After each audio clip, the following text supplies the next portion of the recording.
सीमा और गौरव तेवड़िया को आमने-सामने बिठाकर जब पुलिस सख्ती से पूछताछ की गई, तब उन्होंने भी बिशन की तरह अपना जुर्म स्वीकार कर लिया। उसके बाद पुलिस ने सातों आरोपियों पर हत्या का मामला दर्ज कर जेल भेज दिया। लेकिन सीमा और गौरव ने जो बात बात बताई, उसमें उनके बीच करीब 8 साल पुरानी लव स्टोरी सामने आई। उनकी उस प्रेम कहानी में बीते कुछ 6 माह पहले एक फिर बहार आ गई थी, लेकिन सीमा की शादी उत्तरी दिल्ली के रिठाला निवासी प्रदीप पाल के साथ 10 साल पहले तब हुई थी, जब वह 21 साल की थी। सीमा की नैनिहाल गौतम बुद्ध नगर दादरी क्षेत्र के चमरावली रामगढ़ गांव में थी। वहीं सीमा के मामा का घर शादी के बाद इसी गांव का रहने वाले अपने से छोटे 19 साल के गौरव तेवड़िया से सीमा को प्यार हो गया था। दरअसल ननिहाल आते आते सीमा की गौरव से पहले मुलाकात हुई, फिर बातें और हंसी मजाक। जल्द ही उनके बीच अनैतिक संबंध भी बन गए। यह यौवन की दहलीज पर यह भूल गई थी कि उसकी शादी हो चुकी है। शादी के बाद उत्तर प्रदेश से दिल्ली आ जाने के कुछ समय तक सीमा के जेहन में गौरव की यादें बसी रही। उनका मिलना जुलना तो दूर की बात, बातचीत तक बंद हो गई। इस बीच सीमा 3 बच्चों की मां बन गई। हालांकि सीमा और गौरव दिल्ली एनसीआर में रहते थे। दोनों का परिवार दिल्ली से सटे गाजियाबाद और नोएडा की सीमा से अलग अलग गांव में रहता था। सीमा ब्याह कर दिल्ली आ गई, लेकिन गौरव अपने माँ बाप के पैसे से ऐश कर रहा था। वह कोई काम धंधा नहीं करता था। सीमा की ससुराल कहने को दिल्ली के एक ग्रामीण इलाके में थी, लेकिन रहन सहन शहरी था। ससुर द्वारा बनवाए हुए घर के ऊपरी हिस्से में दर्जन भर यानी कि दर्जन भर कमरे थे। उन्हें पति प्रदीप ने किराए पर दे रखे थे। उनसे उसकी अच्छी आमदनी हो जाती थी। प्रदीप पाल का दूध का बिजनेस था, भैंसें पाल रखी थी और दूध सप्लाई का काम करता था। इस काम में वह काफी बिजी रहता था। घर में उसके बूढ़े माता पिता थे। पिता अक्सर बीमार रहते थे, इसलिए घर की देखभाल की जिम्मेदारी सीमा पर आ गई थी। सीमा ससुराल आकर अपनी घर गृहस्थी में जल्द ही रम गई थी। गौरव कब कब उसकी जेहन से निकल गया, पता ही नहीं चला। साल बीतते बीतते उसकी गोद में एक प्यारी सी बेटी आ गई। अगले कुछ सालों में उसने एक और बेटी को जन्म और बेटी को उसके बाद एक बेटे को भी जन्म दिया। मगर उसके बाद सीमा अपनी जिंदगी से उकताने लगी। बच्चों की देखभाल और सास ससुर की सेवा बोझ लगने लगी। इसकी वजह और भी थी। यह कि उसके पति का अधिकतर समय गौशाला और दूध के कारोबार में ही बीतता था। यहाँ तक कि प्रदीप रात में भी सीमा के साथ समय नहीं गुजार पाता था।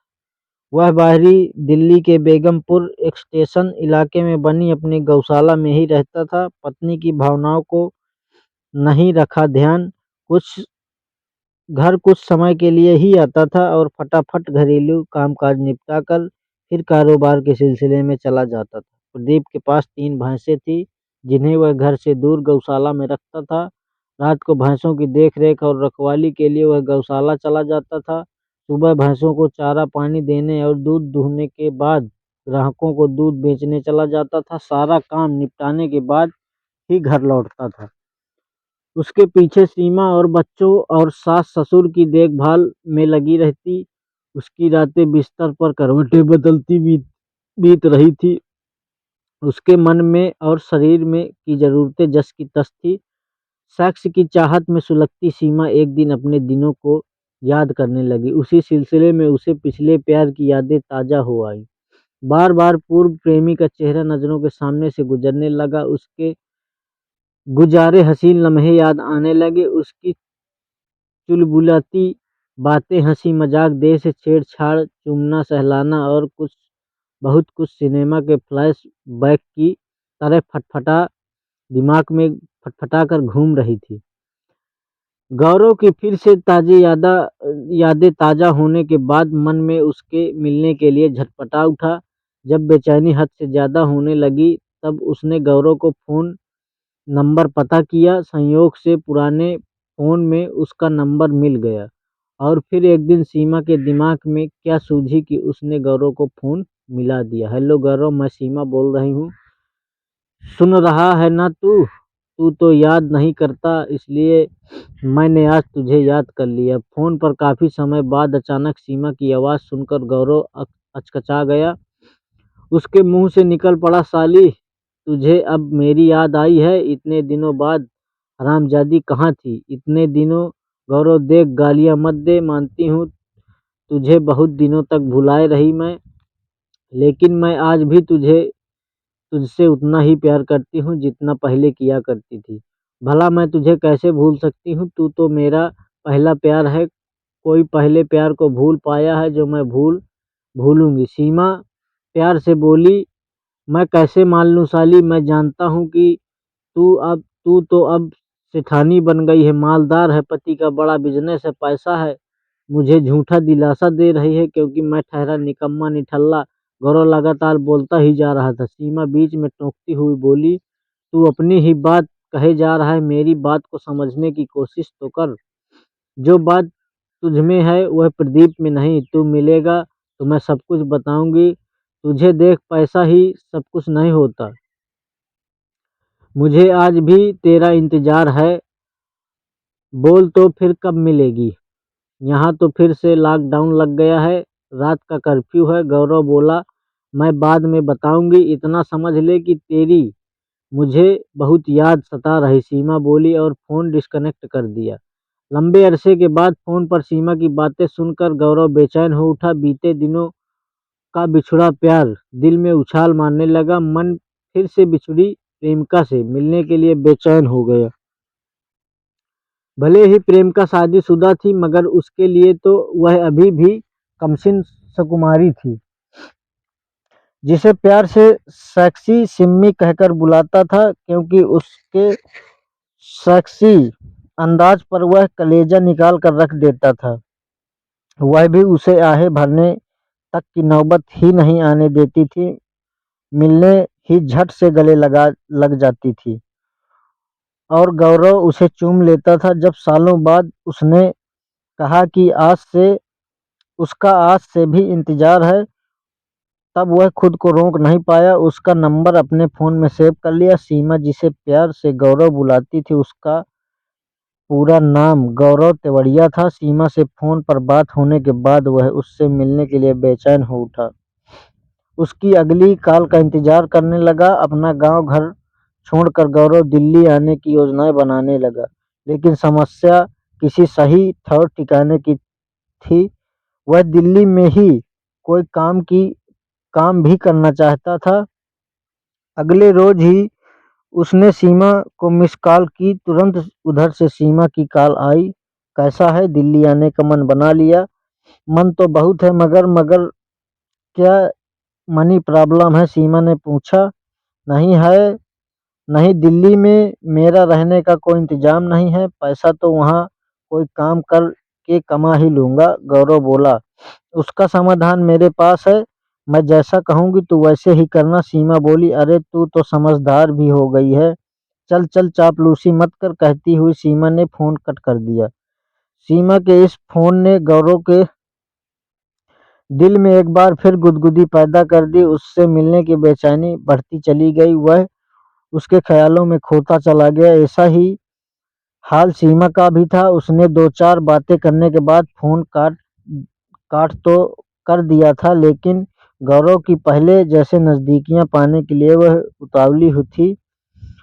वह उसके मुंह से एक बार फिर सेक्सी सिम्मी सुनना चाहती थी।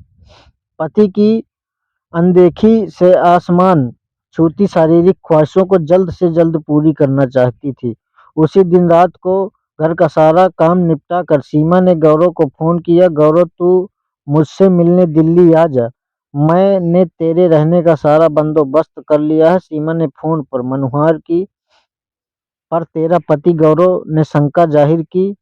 वह शाम को गौशाला चला जाता है, रात में वहीं सोता है। उसकी जिंदगी तो भैंसों के बीच चलती है। सीमा चिढ़ते हुए बोली, कल आ जाऊं? किस मेट्रो स्टेशन पर आना है? गौरव ने पूछा। रिठाला, दिन में 1 बजे गेट नंबर 3 से बाहर निकलना, मैं तुझे वहीं नीचे कुचले वाले के पास मिल जाऊंगी।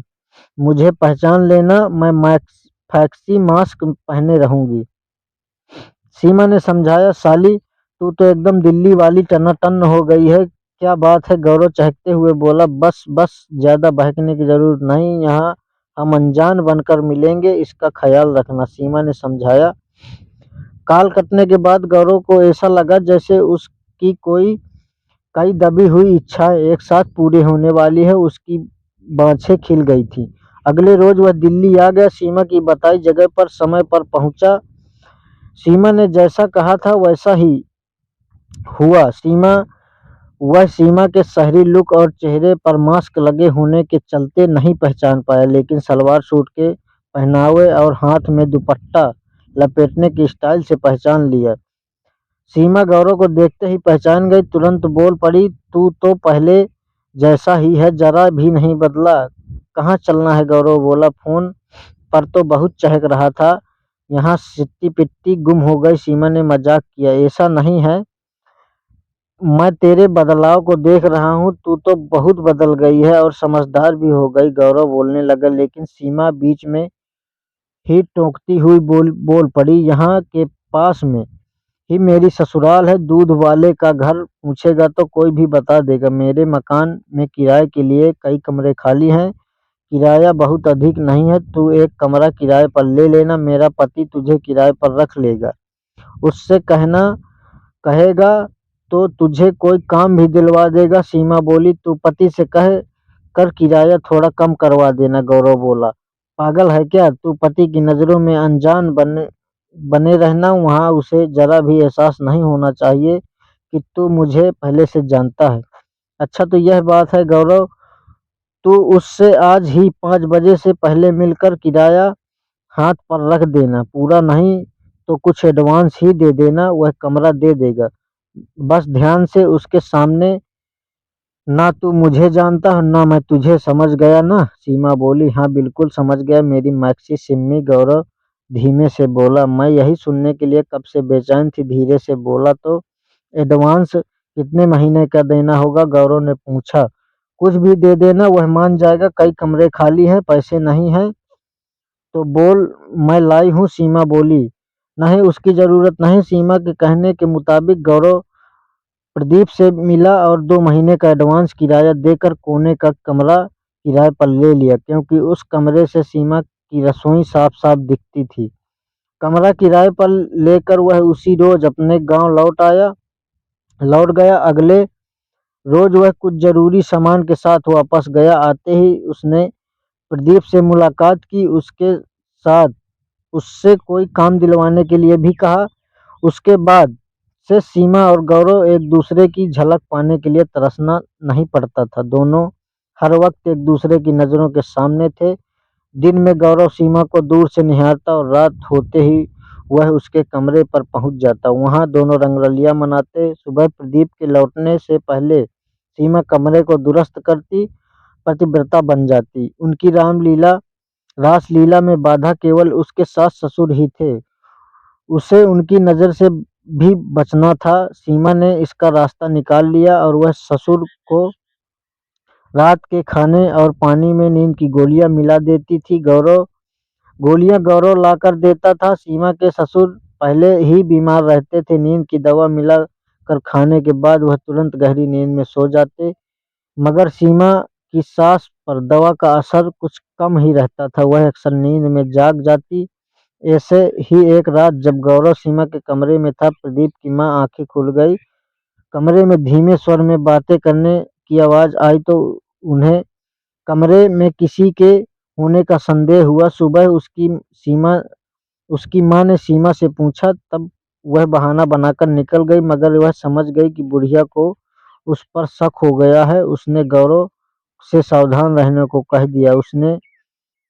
उसके बाद सीमा सास ससुर को के गहरी नींद में सोने का पक्का इत्मीनान होने के बाद ही गौरव को बुलाती थी। 7 महीने तक यह सब चलता रहा, मगर उसकी यह चालाकी बहुत दिनों तक नहीं चली। एक सुबह सीमा की सास की आंखें मुंह अंधेरे ही खुल गई और उसने गौरव को सीमा के कमरे से निकलते देख लिया। गौरव ने भी देख लिया कि उसकी चोरी पकड़ी गई।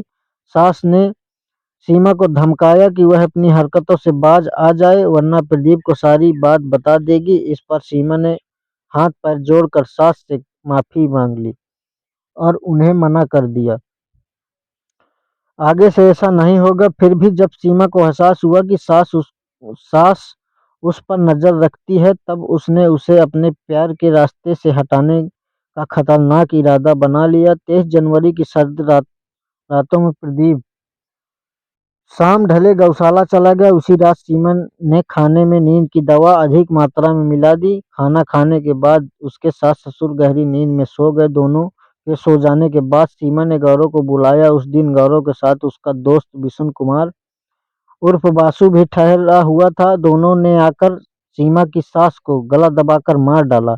इसके बाद सीमा ने सास की चुन्नी उसके गले में इस तरह लपेट दी कि निशान नजर नहीं आए।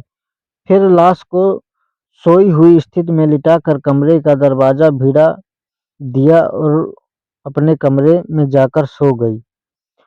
उस सुबह ने प्रदीप को फोन जल्दी सुबह उसने प्रदीप को फोन कर जल्दी से घर आने को कहा। प्रदीप आया। तब उसने अपनी माँ को कमरे में जाकर जगाना चाहा, मगर वहां तो माँ मुर्दा पड़ी थी, शरीर ठंड पड़ चुका था। वहां मौजूद सभी लोगों ने एक ही बात, हार्ट अटैक की बात दोहराई। मगर प्रदीप की हत्या के बाद वह सच उजागर हुआ कि वह भी हत्या थी, जिसको बहू के इशारे पर उसके प्रेमी ने अंजाम दिया था। सीमा तब अपनी बाकी की जिंदगी गौरव केवड़िया के साथ ऐश के साथ बिताना चाहती थी,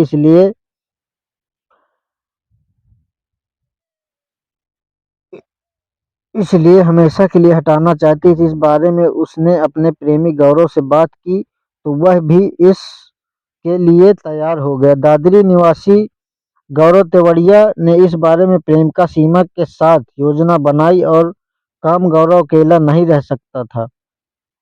इस संबंध में उसने अपने ही गांव के रहने वाले परबिंदर से बात की। परबिंदर उसके का साथ देने को तैयार हो गए। परबिंदर की मार्फत बुलंदशहर उत्तर प्रदेश निवासी रिंकू 22 वर्षीय, सौरभ चौधरी 23 वर्षीय, प्रशांत 22 वर्षीय व दिल्ली के सुल्तानपुर निवासी बिशन कुमार 18 वर्ष से बात हुई। इन सभी 4 लाख रुपए लेने देने तय हुए। गौरव तेवड़िया को पिछले दिनों रेलवे ने कुछ जमीन अधिग्रहण की थी, जिसके बदले उसे मोटा पैसा मिला था। इसलिए उसने प्रेमिका से कह दिया था कि सुपारी के 20 लाख वह उसके मौत होने के बाद सुपारी मारने वालों को दे देगा। योजना के अनुसार 21 फरवरी 2022 को सभी आरोपी 2 मोटरसाइकिलों से उसी रास्ते में पहुंच गए और जहां से प्रदीप अपनी गौशाला जाता था। फिर मौका देखकर उन्होंने प्रदीप को गोली मारकर हत्या कर दी थी। पुलिस ने सभी आरोपियों से पूछताछ करने के बाद उनकी निशानदेही पर वारदात के प्रयुक्त 2 मोटरसाइकिलें, 3 पिस्टल, 10 जीवित कारतूसें, 6 मोबाइल फोन आदि बरामद कर लिए। इसके बाद पूछताछ कर सभी को रोहिणी स्थित कोर्ट में पेश किया, जहां से सभी को जेल भेज दिया गया। इस पूरे घटनाक्रम से प्रदीप के बीमार पिता गहरे सदमे में आ गए। उनके कंधों पर प्रदीप के 3 छोटे बच्चों की जिम्मेदारियां भी आ गई। जी हाँ दोस्तों, आप भी ऐसी घटनाओं से सावधान रहें, सतर्क रहें। मेरा इस कहानी से बस यही उद्देश्य है, आप सब लोग सतर्क रहें, और मेरा इस कहानी से किसी को ठेस पहुंचाने का उद्देश्य नहीं है। जय हिंद, जय भारत। कहानी अगर पसंद आए तो लाइक करें और सब्सक्राइब करें।